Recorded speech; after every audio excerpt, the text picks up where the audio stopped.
Applaudez! Applaudez! Nous Domenami.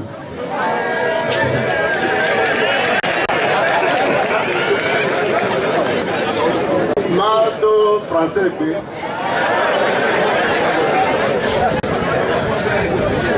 AMC! AMC!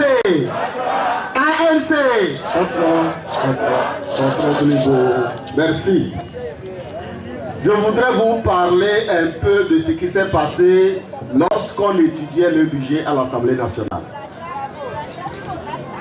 Moi-même qui vous parle, je suis le vice-président de la commission des finances. Donc, témoin oculaire.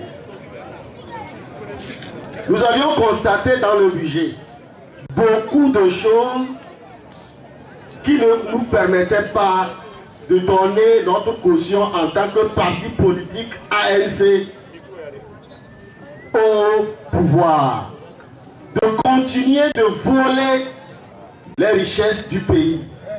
Je vais vous donner 3 exemples et vous-même vous allez juger si nous avions bien fait ou nous avions mal fait. Vice-président de la commission des finances à l'Assemblée nationale. Il faut citer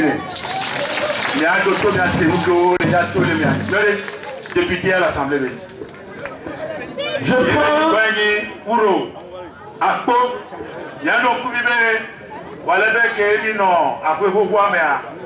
et les assemblées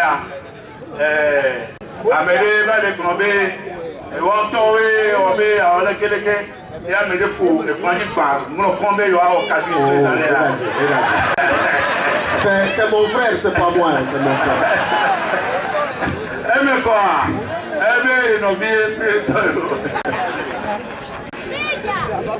Je prends l'exemple de comment les sociétés d'État sont gérées. Je vais les prendre une à une. Premièrement, la nouvelle société de phosphate. Depuis 3 ans, les dividendes que cette société apporte au budget national n'ont pas changé. C'est toujours 2 milliards, 3 milliards, 2 milliards, 3 milliards. Et nous avions constaté que chaque année, on vient nous dire qu'on prend plus de 15 milliards pour faire les investissements, alors qu'en réalité, aucune machine n'a jamais été remplacée. Nous avions constaté également au niveau du port autonome de Lomé, après que le port ait été concédé à Bolloré et à la société qu'on appelle Togo Conteneur Terminal. Togo Conteneur Terminal. Malgré les investissements qui ont été faits à coût de milliards, vous vous rappelez, plus de 300 milliards, la dividende que le Togo perçoit de la gestion du port autonome de Lomé n'a pas changé depuis 3 ans. Et le directeur général du port autonome de Lomé, qui est arrivé à l'Assemblée nationale comme s'il était en terrain conquis, il est venu seul, sans son directeur de finances, pour venir s'adresser aux députés qui gèrent la commission des finances à l'Assemblée nationale. Il nous parlait comme s'il parlait à ses administrés. Lui-même n'était pas convaincu de ce qu'il nous disait. Et quand nous prenons le cas de Togo Télécom, en 2013, lorsque nous avions voté le budget, Togo Télécom était en situation normale. Puis patatras, on nous dit que le directeur qui était là a volé de l'argent, on a amené un autre pour redresser Togo Télécom. Mais depuis, Togo Télécom est parti encore en fumée.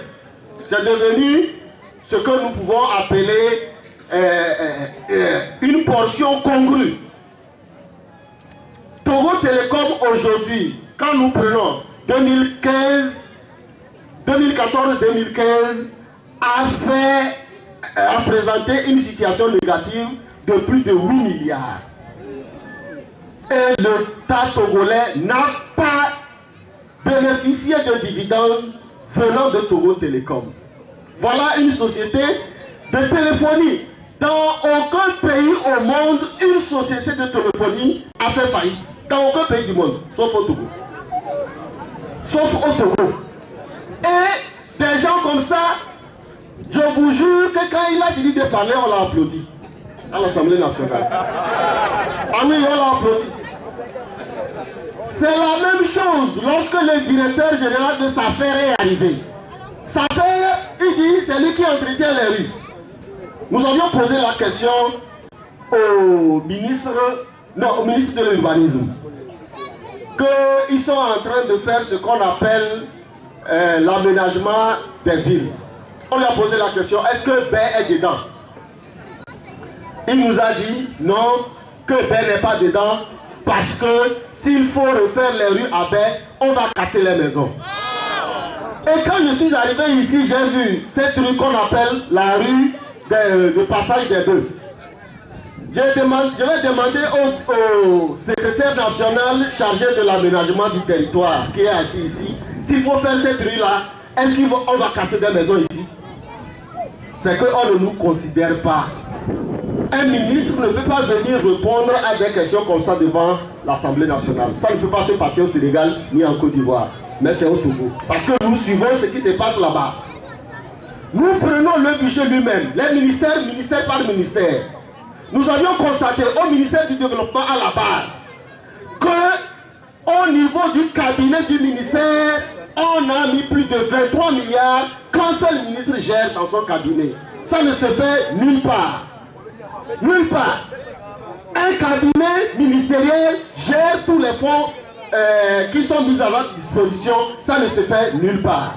Et nous avions posé la question, où sont gardés les fonds et comment se fait l'ordonnancement?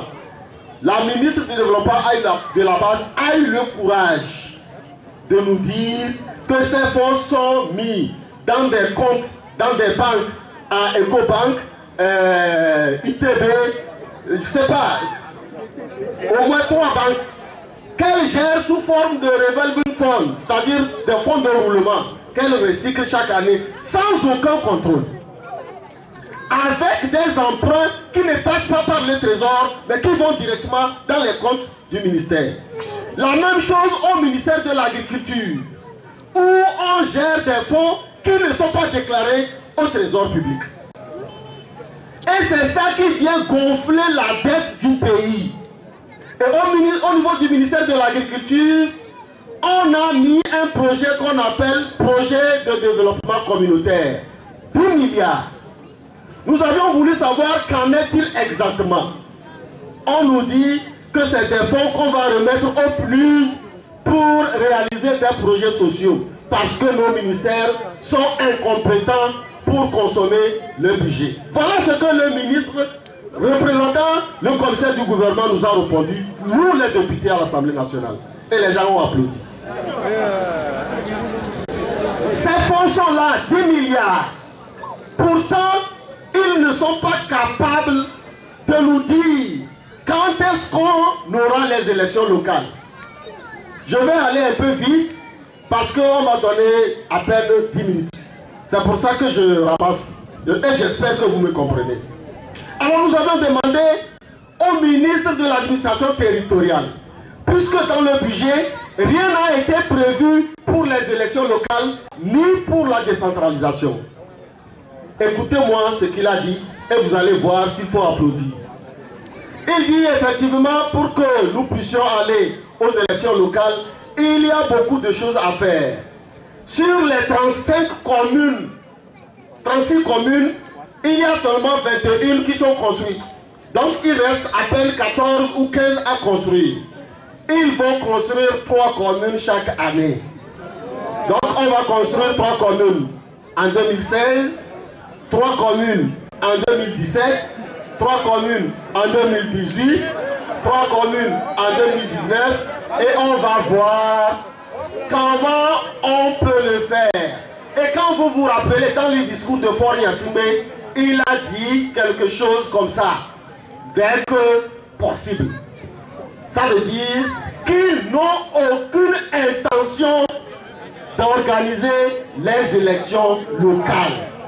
Alors ce que moi je vais vous dire, c'est que ceux qui nous dirigent ne dirigent pas le pays pour l'intérêt général, mais pour leur intérêt personnel. Heureusement que le pape a dit à Faure d'aller écouter son peuple. Mais nous, on va faire en sorte que ce soit le pape lui-même qui nous écoute. Les Togolais, nous devons nous lever tous un seul jour de Lomé jusqu'à Sékassé. Et moi, mes frères à Tchaoudo, à Sokodé m'ont dit qu'ils sont prêts depuis. Ils sont prêts depuis.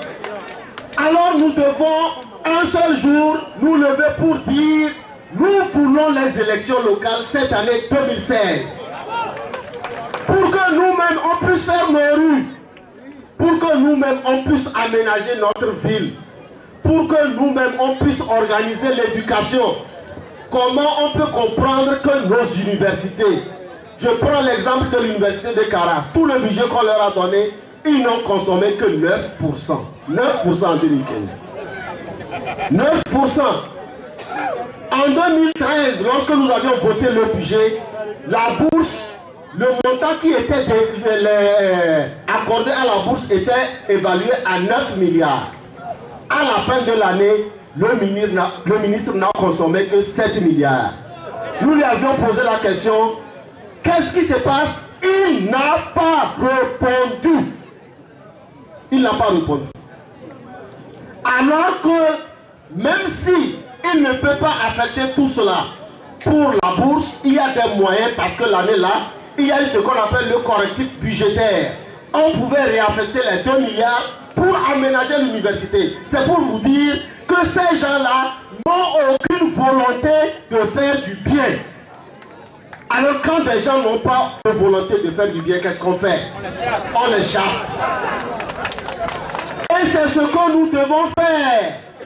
C'est ce que nous devons faire, peuple togolais. Donc, je pense que le temps qui m'est imparti est fini. Mais je vais rappeler quelque chose. Au cours de l'année 2015, nous avions voté 3 lois très importantes. Mais jusqu'ici, ces lois n'ont pas d'application. Je prends l'exemple de la loi sur le statut de la police.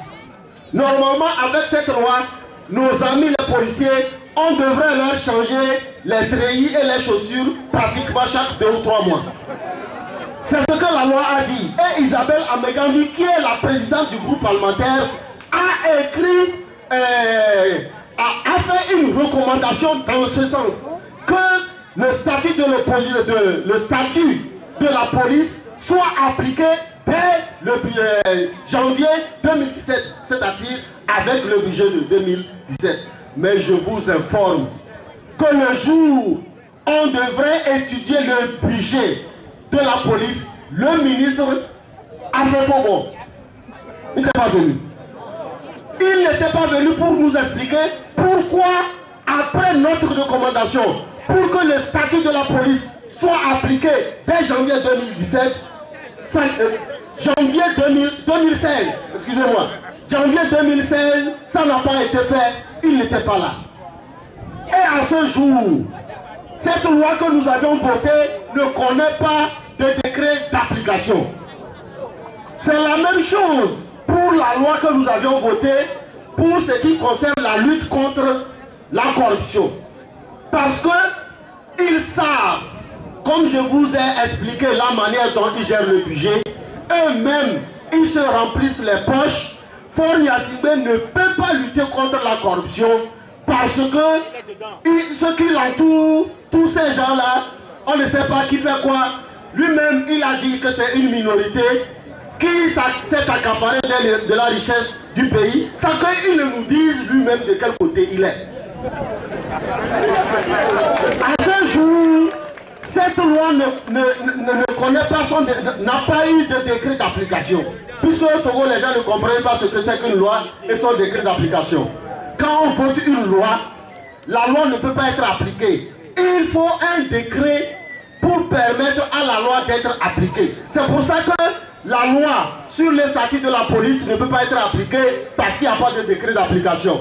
La loi sur la lutte contre la corruption n'est pas appliquée parce qu'il n'y a pas eu de décret d'application. Il y a encore d'autres lois comme ça. Sauf que, heureusement, pour la loi sur le statut de la fonction publique, vous vous rappelez, il y a eu un décret d'application, vous vous rappelez. La loi sur le statut de la fonction publique, il y a eu un décret d'application, personne n'a parlé. Mais quand il y a eu le décret d'application pour ce qui concerne la loi sur le statut de l'opposition, tout le monde s'est réveillé. Ceux qui dormaient même, ceux qui sont même dans le mouvement même se sont réveillés. C'est ça le Togo. Donc pour terminer, le plus important, s'il vous plaît, les élections locales. Quel est l'objectif des élections locales?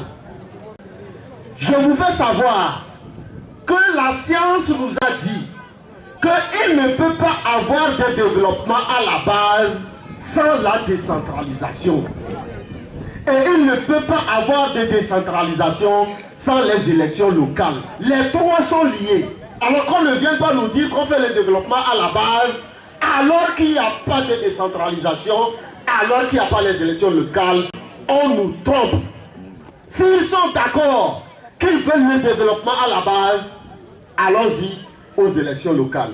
Donc, peuple togolais, puisque nous savons désormais là où se trouve notre intérêt, personne ne viendra nous désorienter. Levons-nous, le pape a demandé qu'on nous écoute. Il faut qu'on se lève pour crier fort, pour qu'on nous écoute. C'est l'ancien secrétaire général de l'UNESCO qui a dit: si vous ne voulez pas qu'on lève la main sur vous, il faut crier fortement. Nous devons nous lever et crier fortement pour qu'on ne lève plus la main sur nous. Je vous remercie.